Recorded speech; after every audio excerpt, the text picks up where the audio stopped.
जब प्रदर्शन हुआ प्रदर्शन के बाद तत्काल कांग्रेस बचाव में नहीं आई थी। जब भारतीय जनता पार्टी की तरफ से प्रेस कॉन्फ्रेंस किया गया और कहा गया कि इसमें सोनिया जी, प्रियंका जी, राहुल जी तीनों शामिल है इस साजिश में, उसके बाद कांग्रेस बचाव में आई, क्योंकि कांग्रेस को ये लगा कि कहीं ऐसा ना हो कि युवा कांग्रेस के प्रदर्शन के बाद गांधी परिवार को भी इसमें लपेटे में ले लिया जाए। तो पूरी कांग्रेस अब उसके बचाव में खड़ी हो गई है। नहीं, मुझे याद है कि जब घटना के बाद जयराम रमेश जी से पूछा गया तो जयराम रमेश जी माइक छोड़ के चले गए थे और कोई भी पार्टी का नेता सामने नहीं आया था। सप्पल जी भी बीच बचाव करते हुए गोलमोल जवाब दिए थे। इसमें जो सबसे मूल है वो ये है कि कांग्रेस ने किया है कि आ बैल मुझे मार। एआई समिट में 3 चीज़ें हुई थी। पहला, गलगोटिया ने जो रोबोट लाया, उस रोबोट को लेके एआई समिट में एक बड़ा बवाल खड़ा हुआ।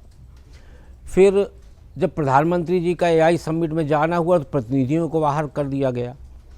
तीसरा, 3 दिन तक जिस तरीके से दिल्ली हिचकोले खा के चल रही थी उसको लेके भी लोगों में नाराजगी थी। दिक्कतें थी। ये व्यवस्थागत जो दिक्कतें थी, इतना बड़ा इवेंट था इसलिए व्यवस्थागत नहीं, दिक्कतें व्यवस्थागत दिक्कतें थीं, लेकिन सवाल इस बात का है कि उस दिक्कत को लेके अब कांग्रेस ने क्या किया, वो सारी दिक्कतों को अपने सिर पे ले लिया।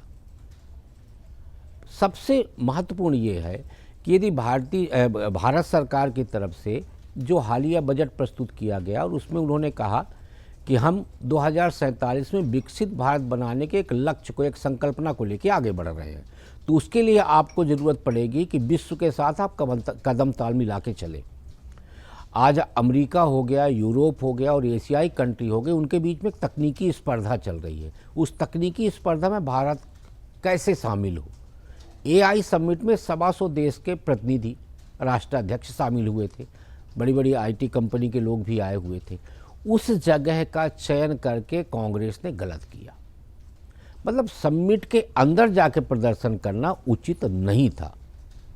प्रदर्शन करने का पूरा अधिकार है विपक्ष को, कोई भी एक जगह तय कर लेते, लेकिन टाइमिंग क्या थी? टाइमिंग उन्होंने इसलिए लास्ट डे का लिया कि जिससे जब पूरी विश्व में ये खबर बनेगी कि भारत में जो एआई समिट हुआ है उसका इम्पैक्ट क्या हुआ, तो कांग्रेस को लगा कि वो इम्पैक्ट छपने की जगह पे हम छपना चाहिए, यानी विरोध छपना चाहिए।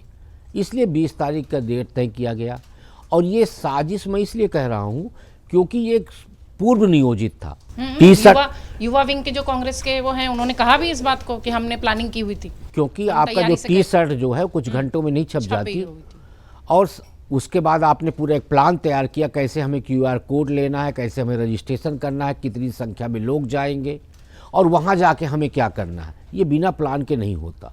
और किसी भी राजनीतिक दल में, मैं लंबे समय से कवर कर रहा हूँ, किसी भी राजनीतिक दल में जब कोई प्लान होता है तो वो राष्ट्रीय अध्यक्ष की सहमति से होता है, या प्लान बनाने के बाद राष्ट्रीय अध्यक्ष के पास वो प्लान जाता है, वो योजना जाती है कि पार्टी का विंग ये करना चाह रहा है, उसकी सहमति के बाद ही। तो यहाँ राष्ट्रीय अध्यक्ष मल्लिकार्जुन खड़गे जी हैं और अंतिम मोहर 10 जनपद लगाती है कांग्रेस के किसी भी आयोजन को लेके।